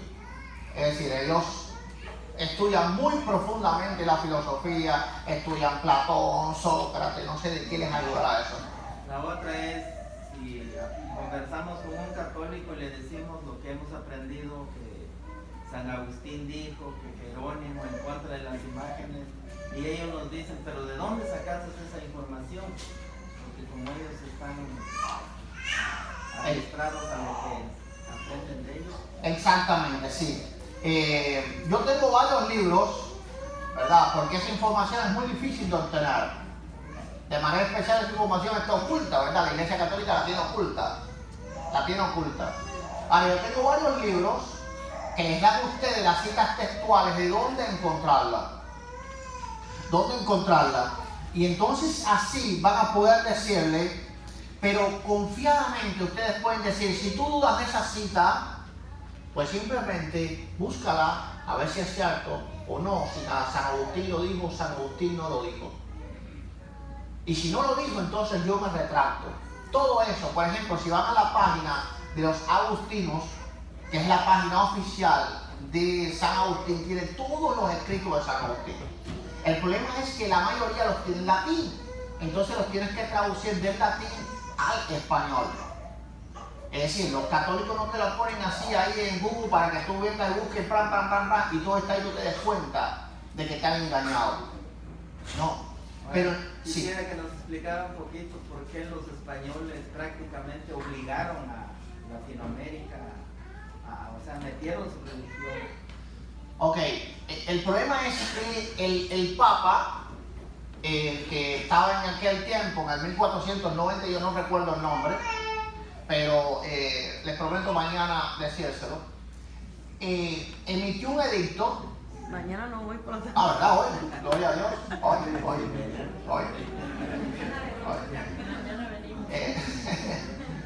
Quédense aquí por la mañana, que yo le voy a dar mañana.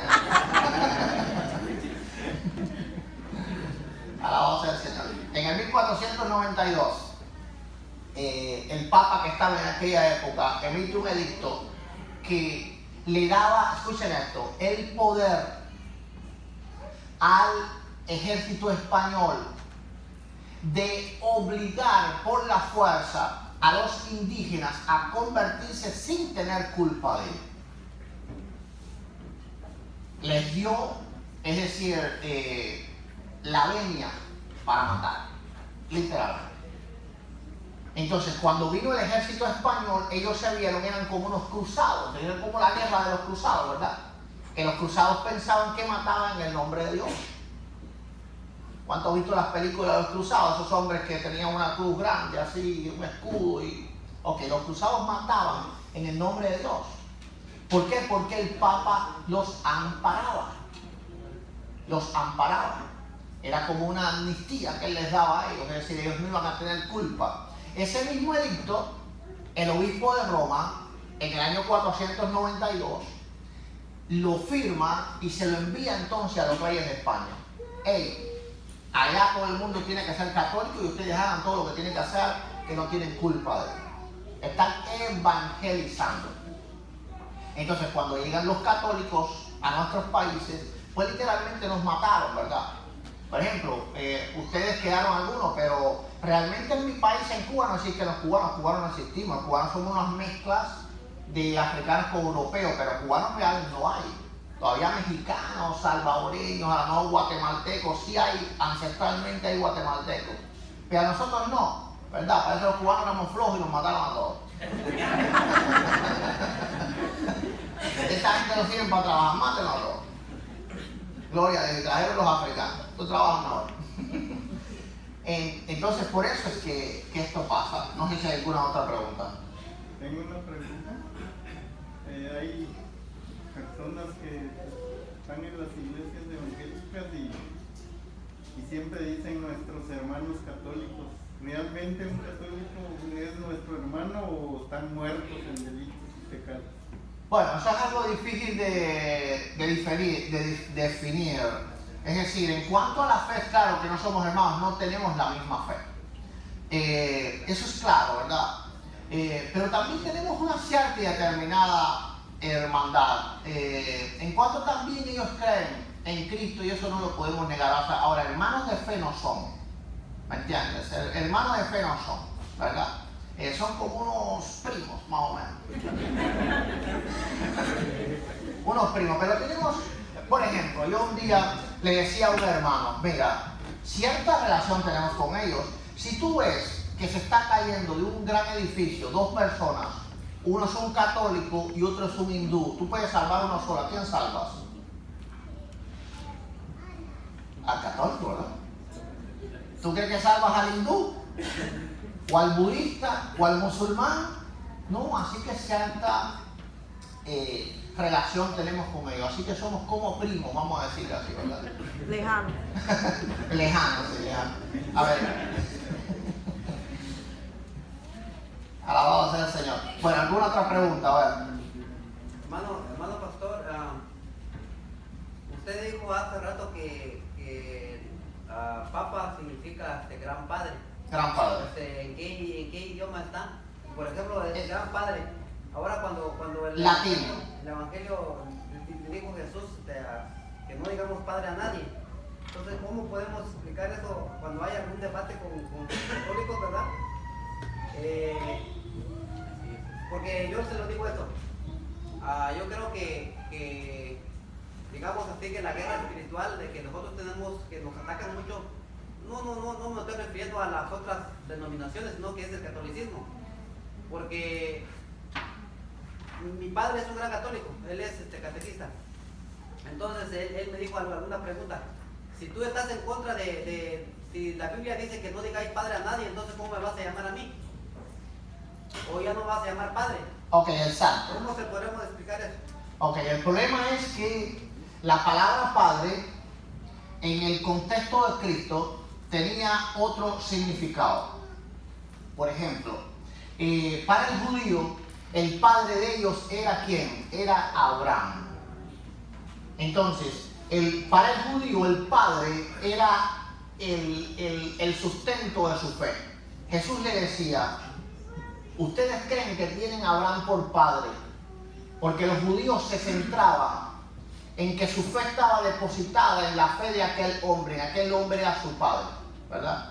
Entonces Jesús quería un poco romper con ese patriarcado que tenían los judíos respecto a Abraham, con ese patriarcado que tenían los judíos respecto a Moisés, que Moisés era una figura demasiado grande. El Señor quería que en esa figura, ¿verdad?, estuviera solamente Él. Entonces no cabe duda que nosotros sí podemos llamar padre a nuestros padres, pero aquí se está hablando de un padre de autoridad espiritual, ¿verdad? Está hablando de un padre como Abraham, porque recordemos que nacían unas nuevas figuras, los apóstoles, y los apóstoles eran como los Abraham, como los Moisés. Jesús no quería que comenzara otro patriarcado, ¿verdad? Y la gente siguiendo a los apóstoles, como los corintios. ¿Qué le dice Pablo en 1 Corintios 1 y capítulo 1 y capítulo 3 a los corintios? ¿No sois vosotros carnales? Porque unos dicen yo soy de Pedro, y otros dicen yo soy de Pablo, y otros dicen yo soy de Apolo. ¿Acaso Pablo fue crucificado por vosotros? Entonces, lo que el Señor quería enseñar era lo que estaba enseñando Pablo. No nos vean a nosotros como más que lo que somos, servidores. No nos vean como Abraham, no nos vean como Moisés, no nos vean como el pueblo judío. Ve a aquellos primeros patriarcas. Entonces ellos tenían, ¿verdad? Recuerden a la samaritana. ¿Qué le dice la samaritana? Los samaritanos tienen la misma fe que los israelitas. Exactamente la misma fe. Según ellos descienden también de Jacob. Entonces ellos tienen la Torá igual, lo que la tienen un poco confundida. Pero aquella samaritana le dice a Jesús, ¿eres tú mayor que nuestro quién? Nuestro padre Jacob. Gloria a Dios. Nuestro padre Jacob.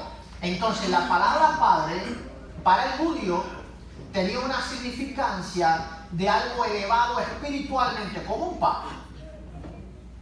Como un papa. Lo que dice él es ley. No. Si leemos Hebreos capítulo 13, verso 7, vamos a ver que nosotros podemos imitar la fe de nuestros pastores si antes consideramos cuál es el resultado de su fe. Si no es que ese es papi, y ahí lo que él diga, no importa lo que él diga, ¿verdad? No, nosotros tenemos que, espera. Está orando bien, lo seguimos. Otra pregunta. Dice, las puertas del Hades no prevalecerán contra la iglesia. Entonces los católicos aplican ese texto de que se refiere a ellos, que durante la confesión de Pedro, y ahí viene la iglesia y llega hasta nuestro tiempo. Incluso el pequeño Larus pone, ¿verdad?, de que Pedro es el primer papa, Lino, inventan un montón. Entonces ahora el texto, la promesa de Jesús es de que las puertas del infierno no van a prevalecer en contra de la iglesia. Entonces nosotros lamentablemente ignoramos mucho de lo que usted ha enseñado, de Tertuliano, de Jerónimo, de Agustín, Jerónimo, Eusebio. Bueno, ahora, ¿qué pasó en el 600, 700, 800, 1000? Siempre hubo cristianos. Siempre hubo cristianos, y eso vamos a hablar por la noche.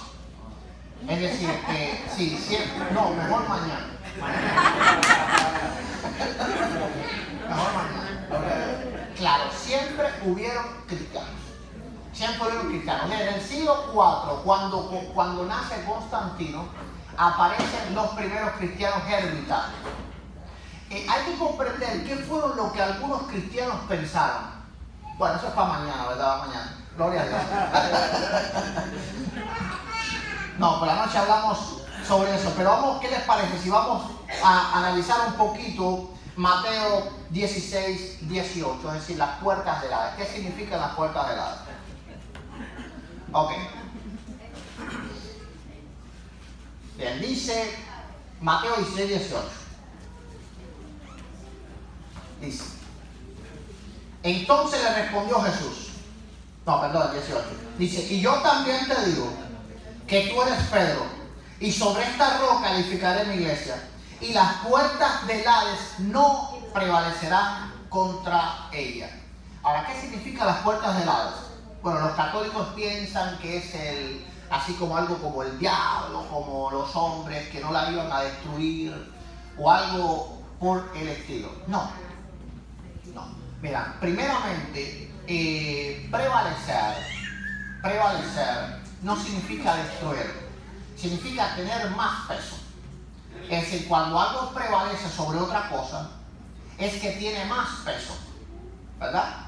Entonces, si le damos la interpretación de que está hablando del diablo, que está hablando pues del pecado, que está hablando de las cosas malas, bueno, esa explicación le fuera muy mal a la Iglesia Católica. Porque yo le digo a ellos, no, mira, no solo prevaleció contra la Iglesia Católica, literalmente la Iglesia Católica es el Hades. ¿Por qué razón? Porque no había institución humana que haya habido tantos crímenes, tantos asesinatos, tantas cosas negras como la Iglesia Católica. Sí, pero no nos destruye. El problema es que Jesús nunca habló de destruir. Jesús habló de prevalecer. Y prevalecer es tener un mayor valor. Y cuando estudiamos la historia de la Iglesia Católica, ¿qué encontramos? Más cosas buenas que malas, de ninguna forma. De ninguna forma. Vemos, ¿verdad?, que literalmente desde el siglo IV hasta el siglo XX, hasta inicios del siglo XX, la Iglesia Católica pues ha matado más personas que cualquier otra organización del mundo. Ni siquiera los nazis le ganan. Es decir, fueron montones de siglos torturando personas en la Inquisición, matando personas, horrible, ¿verdad? Vendiendo el cielo con indulgencias, vendiendo el papado. Los papas se mataban unos a otros. Si les cuento la historia de los papas se quedan fríos porque unos a otros se mataban, se envenenaban. Los papas envenenaban a sus cardenales. Es decir, y eso está en la historia. Eso está en la historia, eso lo podemos buscar y leer fácilmente. Si buscamos, ¿verdad? Gloria sea el Todopoderoso. Entonces, si esto significa pecado, o si esto significa maldad, yo le digo, no, literalmente no solo prevaleció, sino que ustedes son el Hades. ¿Verdad? Ahora, vamos a ver qué es lo que realmente el Señor estaba queriendo decir ahí. Porque si bien también está hablando del diablo, no cabe duda, está hablando de las fuerzas del mal, no cabe duda, pero el Señor habla de las puertas del Hades no por gusto. ¿Cuáles eran las puertas del Hades? Ok, ¿qué era el Hades primeramente? El Hades no era el infierno, ¿verdad? El Hades era el lugar de los muertos. El lugar donde toda persona iba a morir. Ahora, en el Hades había un lugar de sufrimiento y algo que se le llamaba el seno de Abraham. El seno de Abraham. El seno de Abraham era donde iban los justos. Recuerdan la parábola que contó Jesús del rico y Lázaro, ¿verdad? Que Lázaro estaba en el Hades sufriendo y que el rico estaba en el seno de Abraham. Entonces, el Hades es el lugar de los muertos. Ahora, ¿qué fue lo que hizo Jesucristo en la cruz del Calvario? Él venció ¿a quién? A la muerte. A la muerte. Cuando el cristiano muere, ¿verdad? Las puertas del Hades nos encierran. No nos encierran. Cuando toque la final trompeta, ¿qué va a pasar? Los muertos de Cristo. ¿Y los muertos de Cristo qué van a hacer? Resucitarán primero. Resucitarán primero. Entonces el Señor Jesús no solo estaba hablando de las fuerzas del mal, sino también está hablando de las fuerzas de la muerte misma. Recuerden que habla de puertas. ¿Y para qué se usa la puerta? Para salir y para entrar. Pero ¿qué pasa con los muertos que entraban? Ya ellos no podían salir. Y el Señor está diciendo, contra la iglesia, las puertas del Hades no van a prevalecer. No van a prevalecer. ¿Por qué no van a prevalecer? Porque Él iba a vencer la muerte y nos iba a dar vida. Nos iba a dar vida. Entonces Él nos estaba haciendo una promesa mucho mayor que era el diablo y todos los demonios no iban a poder prevalecer contra nosotros, sino que tampoco la muerte lo iba a poder hacer. La muerte lo iba a poder hacer. Entonces, aquí no está hablando de ninguna forma que la iglesia no se iba a corromper, porque ellos dicen que esto es una falacia, ¿verdad? Falacia es un pensamiento lógico que se dice para engañar. Ellos dicen, no, la iglesia no se pudo haber corrompido porque entonces Jesucristo mintió a la iglesia. Jesucristo mintió a la iglesia porque Jesucristo dijo que las puertas del Hades no prevalecerían. No. Más bien estaba profetizado que la iglesia sí se iba a corromper. Vamos a Hechos capítulo 20.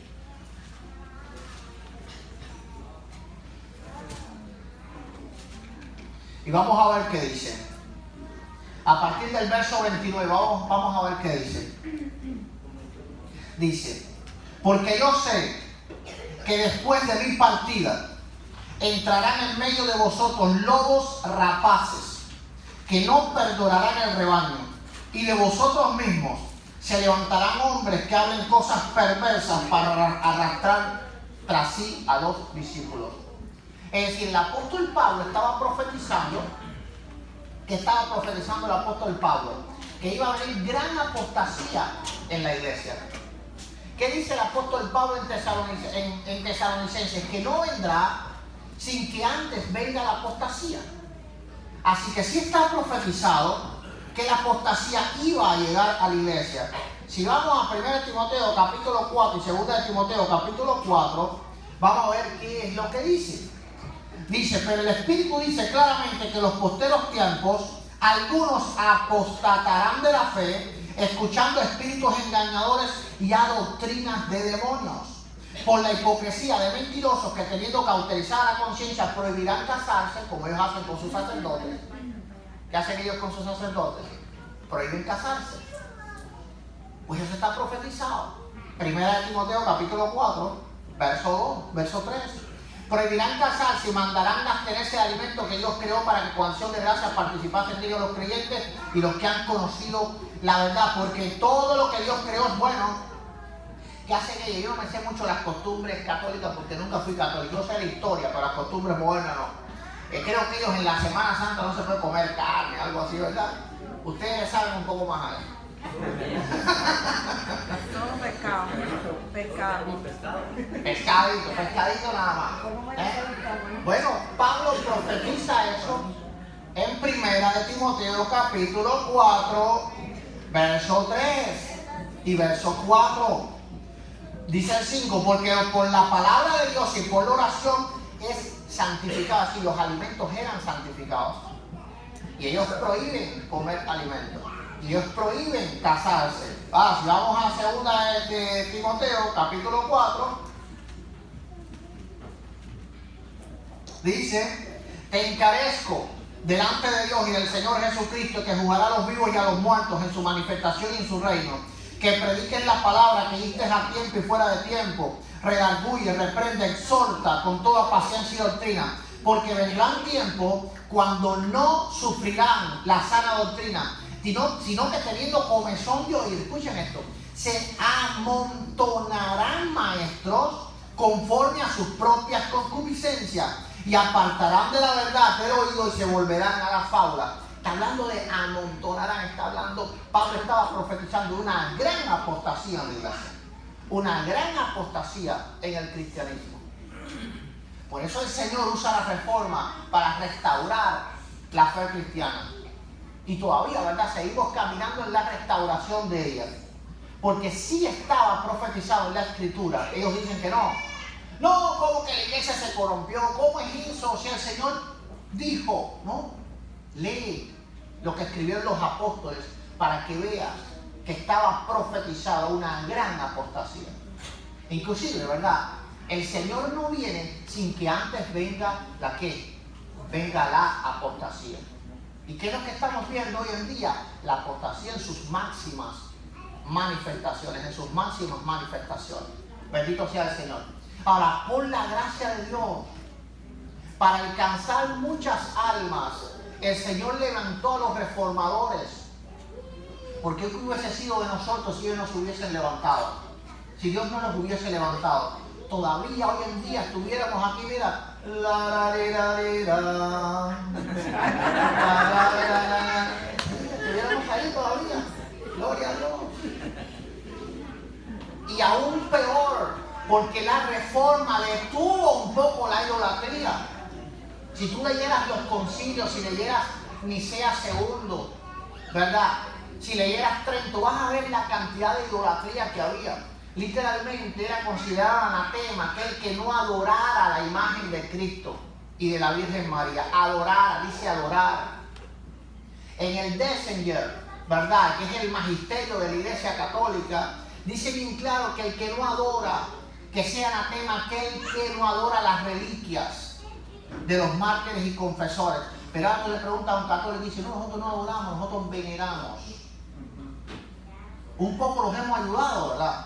Aunque ustedes crean que no, el cristianismo evangélico ha reformado un poco la Iglesia Católica. La Iglesia Católica hoy en día no es lo que era hace siglos atrás, no cabe duda de eso. Un poquitico han mejorado, no mucho, ¿verdad? Gloria a Dios, pero un poco han mejorado. ¿Por qué? Porque ahora tienen competencia. Si el cura de la esquina, no sé si es una iglesia católica de la esquina, ¿verdad? Ahí hay una. No lo sabía. Bueno, si el cura de la esquina trata mal a uno allí, ¿qué pasa? Lo ves aquí sentado. Entonces ahora tienen que vestirse de ovejas. Bendito sea el Señor.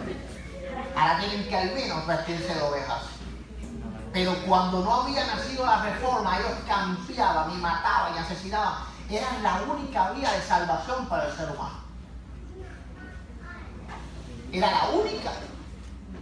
El que creyera que quisiera salvar su alma, ¿a dónde se iba a ir? No iba a poder venir aquí a la iglesia de Filadelfia. No. Entonces fue muy importante la reforma. Amén. Porque la reforma vino a detener esa maldad por misericordia de Dios hacia los seres humanos. Para que tuviéramos tiempo de arrepentirnos y de buscar a Dios. Y también de predicar la palabra. Porque en ese tiempo el catolicismo nunca evangelizó. El catolicismo era o eres católico o te matamos. ¿Qué hicieron con los judíos en España? ¿Qué hicieron con los judíos en España? Pues los mataron a todos, ¿verdad? ¿Por qué existen los judíos sefarditas o sefardíes? Los judíos sefarditas eran los judíos que vivían en España. Estamos hablando al inicio de la Inquisición. De hecho, la Inquisición no nace para combatir a los cristianos de la Reforma. La Inquisición nace para combatir a los judíos en España. La Inquisición nace en España. Pero después entonces se extiende para atacar a toda la Reforma. Pero los judíos en España tenían que hacerse católicos obligados.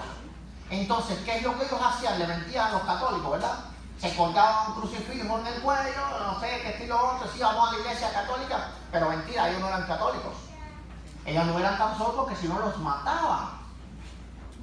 Los mataban. Y por eso entonces ellos se comienzan a poner apellidos hispanos. Por ejemplo, ¿quién de aquí se llama Gutiérrez? No hay ningún Gutiérrez aquí. Bueno. Tienes en algún momento de la historia ascendencia judía, porque Gutiérrez es un apellido sefardí. Entonces muchos apellidos que hoy tenemos nosotros los hispanos vienen de los judíos en España. Ellos tuvieron que agarrar y quitarse el apellido de ellos y ponerse un apellido cristiano. Pero ellos no copiaron los apellidos que ya habían para que luego entonces en la historia pudiese distinguir. Ellos dijeron, si nosotros agarramos y tenemos los apellidos que tiene todo el mundo aquí, entonces luego entonces la historia, como sabemos, quiénes vienen de nosotros y quiénes no vienen. También los Vázquez, los González. Exacto. Entonces pusieron Gutiérrez, Vázquez, González, todos son apellidos judíos, judíos sefardíes. ¿Por qué lo tuvieron que hacer? Para sobrevivir, porque si no existiera judaísmo hoy. Así que ya saben, Shalom. Gloria a Dios. Bendito sea el Todopoderoso.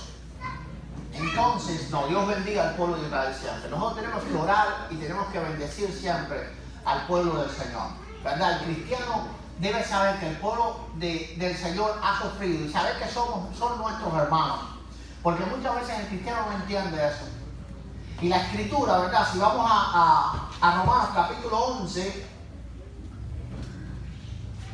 vamos a ver, porque nosotros pensamos que el pueblo de Israel ha sido desechado, pero eso no es cierto. Eso nos han metido los católicos en la cabeza. Porque los católicos persiguieron a los judíos durante mucho tiempo. Los persiguieron, casi los exterminan. Casi los exterminan. Dice Romanos capítulo 11, verso 1. Digo pues, ¿ha desechado Dios a su pueblo? En ninguna manera. Pues también yo soy israelita, de la descendencia de Abraham, de la tribu de Benjamín. Ahora, hay que entender que Dios es el mismo ayer y hoy por los siglos.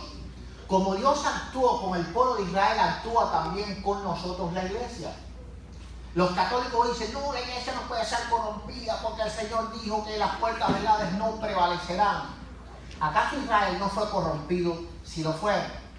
Pero recuerden el pasaje del profeta Elías, cuando él se esconde en la cueva, y dice, Señor, tengo celo por Jehová de los ejércitos, porque han destruido los altares y han matado a tus profetas, y solamente quedo yo.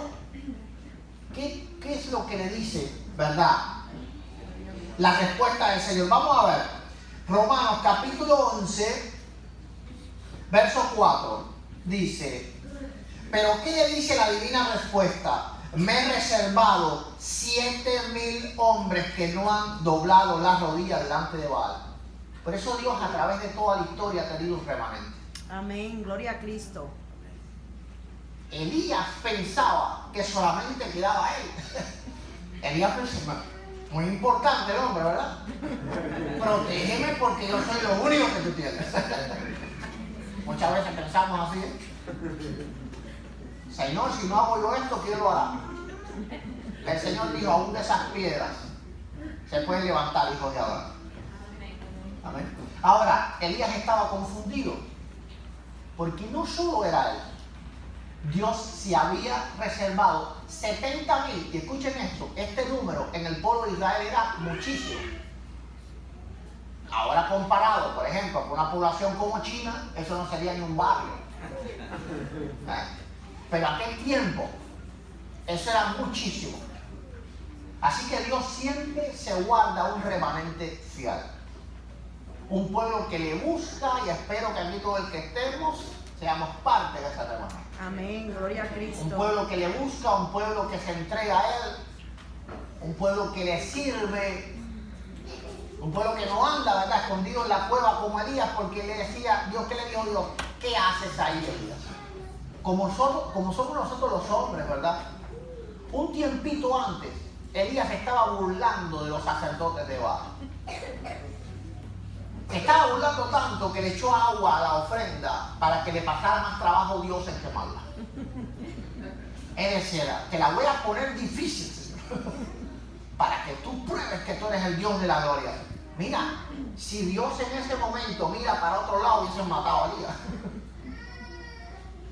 Si Dios en ese momento no le hubiese respondido al profeta, lo hubiesen hecho trizas los sacerdotes de Baal. Porque esa gente daban sacrificios humanos, esa gente se sacrificaban a ellos mismos, se hacían cortadas y le daban la sangre de ellos a Baal. Imagínate la de otros. Pero aquel hombre tuvo tanto valor que le dijo al Señor, no se lo digo, pero con los altos se lo digo, te la voy a poner incluso difícil. Ahora tú vas a tener que demostrar aquí que tú eres el Dios de la gloria.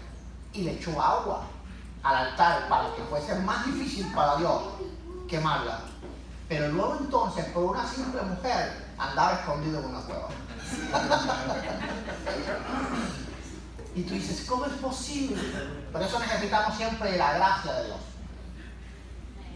Porque hoy somos fuertes y mañana no lo somos. Pero si somos parte del remanente del Señor, Dios siempre nos va a ayudar. Y nos va a llevar hacia adelante. Por eso es importante también estudiar la historia, para que nosotros veamos que siempre hubo un remanente. No veamos que Dios abandona la iglesia, que Dios abandona. Y el Señor, ¿cómo permitió tantos siglos de catolicismo? No. Dios nos dice como Elías: yo tenía 70.000 rodillas que nunca se doblaron. Que nunca se doblaron. Y Dios hoy quiere que nosotros imitemos esas rodillas que no se doblan. Que nosotros imitemos, ¿verdad?, a ese pueblo que no se deja convencer por las cosas del mundo, por la vanagloria de este mundo, sino que nosotros busquemos a Dios en espíritu y en verdad, porque Él todavía está en busca de ese remanente. Todavía está en busca de ese remanente.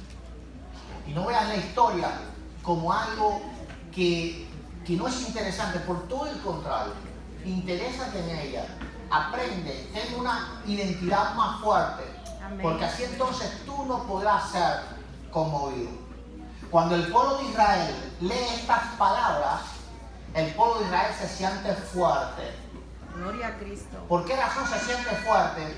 Porque aunque ellos vean, ¿verdad?, al mismo pueblo judío corrompido, ellos saben que dentro de ese pueblo siempre hay un remanente.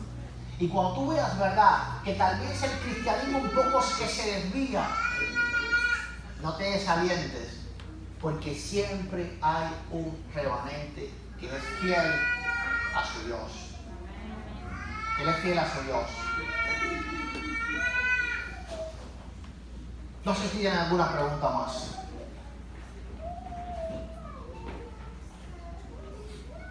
O ya finalizamos.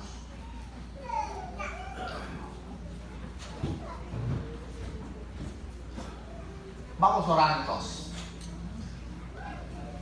Si gustan ponerse de pie.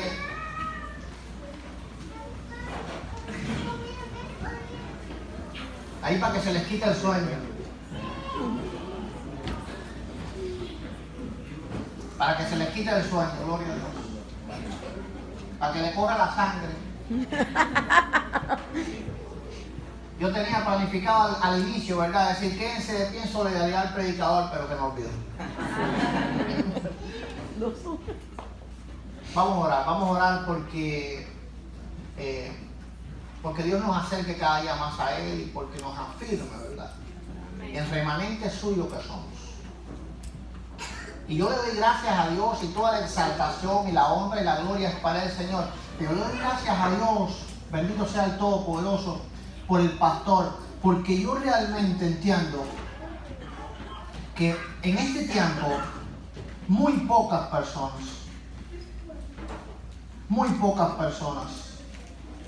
se interesan realmente por el conocimiento de la fe. Entonces le doy gracias a Dios y le doy gloria a Dios por el pastor Nehemías. Amén. Porque él siente en su corazón, ¿verdad?, así como Nehemías, el restaurador de la fe. Gloria a Dios, santo. El restaurador de la fe, buscar nuestras raíces, crecer en nuestra identidad como cristianos. Somos cristianos no porque alguien nos engañó. Somos cristianos porque Dios siempre ha tenido un remanente. Y hoy nosotros somos parte de Él. Padre de misericordia, en esta hora yo te doy las gracias, Dios mío. Te doy las gracias por el pastor Nehemías, te doy las gracias por cada hermana, por cada hermano que estamos hoy aquí reunidos. Te doy las gracias por esta ciudad, te doy las gracias por cada una de las congregaciones. Te doy las gracias por cada siervo del Señor, sea lo que sea en lo que esté sirviendo. Cada sierva del Señor, sea lo que sea en lo que esté sirviendo. Sea que se vea, porque predique, porque cante, porque ministre, o sea porque no se vea, porque de rodillas clama al Señor. Amén, Jesús. Y clama al Señor por los ministros, clama al Señor por el pueblo, clama al Señor por un avivamiento. Esta ciudad necesita un avivamiento. Clama al Señor por que haya un avivamiento en nuestros países, en cada una de nuestras naciones, porque sí hay un remanente. Creemos que hay un remanente, Y cuando la fe un poco decaiga en nosotros y diga ya no hay nada, y digamos ya no hay más nada que hacer, piensa siempre que eso mismo pensó Elías. Y el Señor te está diciendo, no creas eso. Tengo 70,000 rodillas en esta ciudad que no se han doblado ante los ídolos del mundo. Simplemente búscalos. Gracias, Señor. Gracias por este tiempo, Padre. Gracias por tu pueblo. Gracias por tu Espíritu Santo que nos acompaña y nos guía cada día. ¿Qué seríamos sin ti? ¿A dónde iremos, Señor, si solo tú tienes palabras de vida eterna? ¿A dónde iremos, Señor? Si solo tú eres agua de vida. Solo tú eres pan que quitas nuestra hambre. Tenemos hambre de ti, tenemos sed del Dios vivo. Tenemos celo por Jehová de los ejércitos. Hoy decimos como Elías, Señor, mira, han destruido tus altares, han matado a tus profetas. Tenemos celo de ti, Señor. Ayúdanos a servirte cada día más, ayúdanos a buscarte, ayúdanos a doblar nuestras rodillas, porque tú eres bueno, Señor. Gracias, primeramente por Cristo, porque como decía Pablo, o como él escribió en Romanos capítulo 7, ¿quién me librará de este cuerpo de muerte? Pero gracias doy a Dios por Jesucristo, que cuando parta con el Señor las puertas del Hades no prevalecerán. Amén. Contra mí. Y no prevalecerán contra ninguno de los que aquí hemos creído. Porque aquí hay un pueblo que cree. Gracias, Señor. Gracias, Señor. No sé si quiero cantar.